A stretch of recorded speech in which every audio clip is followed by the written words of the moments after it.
Hi, garden friend. Did you know most cottage gardens don't fail because plants won't grow? They fail because they feel overwhelming. And after 30 years as a master gardener, this is one of the design mistakes that I see more than almost anything else. And the good news? It's fixable. So today I'm showing you some common cottage garden mistakes that most people make and how you can fix them in your own cottage garden. Here's something that I've learned over the 3 decades of growing plants. Growing plants and designing a garden are two completely different skills. And if your cottage garden feels busy instead of beautiful, that's usually why. We love cottage gardens because they're romantic, layered, abundant, and alive. So we collect the plants that we love, like foxglove, black-eyed Susans, coneflowers, salvia. Oh my gosh, they are all stunning and absolutely beautiful. How about agara dancing in the breeze?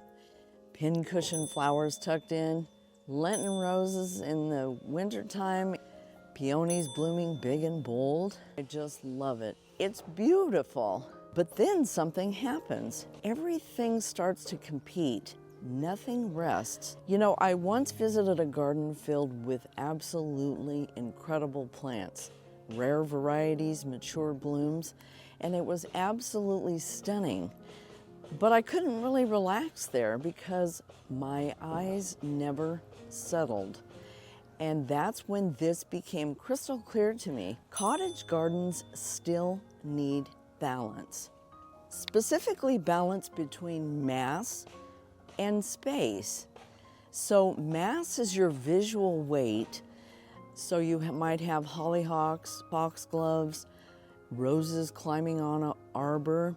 Space is your visual pause. So that's the lawn, gravel, and pathways.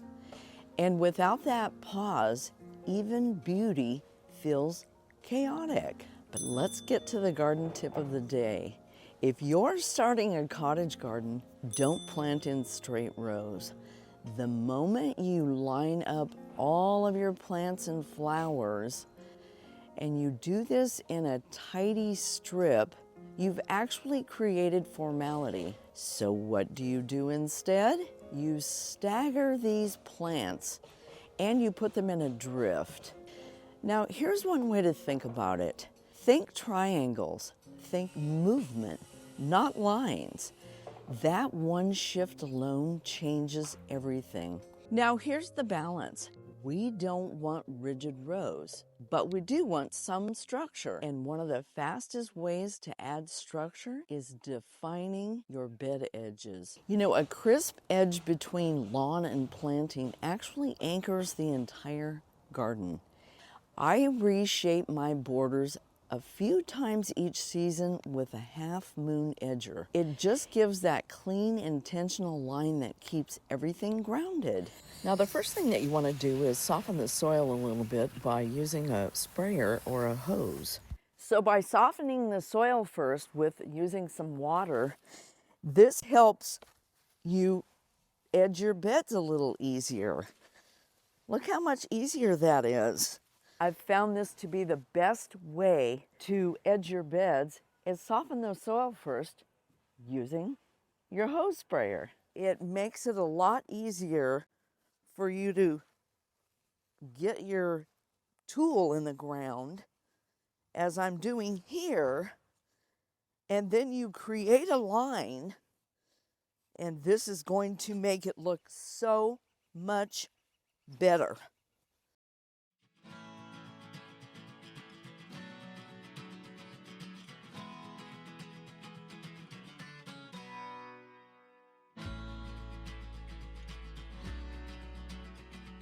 So now, with the help of my half moon turf edger, my hose, and my collapsible bag, look how much better this looks. I'll link all the products down below. It's sturdy, simple, and it makes maintaining that soft but structured look much easier. Now, let's step inside the beds because layout isn't enough. Diversity needs structure, And one of the easiest ways to calm abundance is contrast. Like bold peony leaves next to a beautiful Russian sage, or rounded coneflowers near that beautiful, whimsical Gara. When they contrast, they shine. Another shift that changed everything for me is grouping plants together. So in the beginning, I planted one of everything everywhere. It felt exciting, but it looked scattered. So when I started planting groups, like 3, 5, sometimes 7, and repeating those groupings throughout the garden, everything clicked. Repeating drifts of coneflower, Lenten rose, and foxglove can be repeated near roses. Repetition creates rhythm. Repetition creates calm, and calm creates charm. The most beautiful cottage gardens look effortless, but underneath the softness is thoughtful structure, not stiff symmetry, not wild disorder, but harmony. When foxglove leans into roses and hollyhocks rises behind Shasta daisies, your eyes should travel and then rest. See, balance fullness with space, softness with structure, and everything changes. Now, this mistake is common, but it's not the most common one that I see. And what makes it tricky is that everything can be healthy, everything can be blooming, and still something feels unsettled.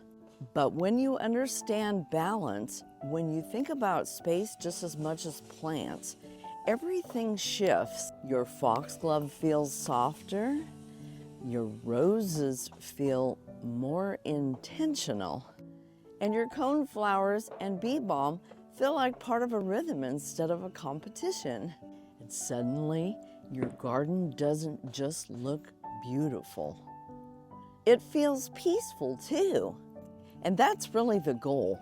Not perfection, not necessarily more plants, but peace. So if today's tip helped you, let me know in the comments below. What are you growing this season? And if you're just starting your cottage garden, remember, don't plant in straight rows, balance mass with space, and give your eyes somewhere to rest. I hope this has inspired you today. I hope you're having a great gardening day, and I'll catch you in the next one.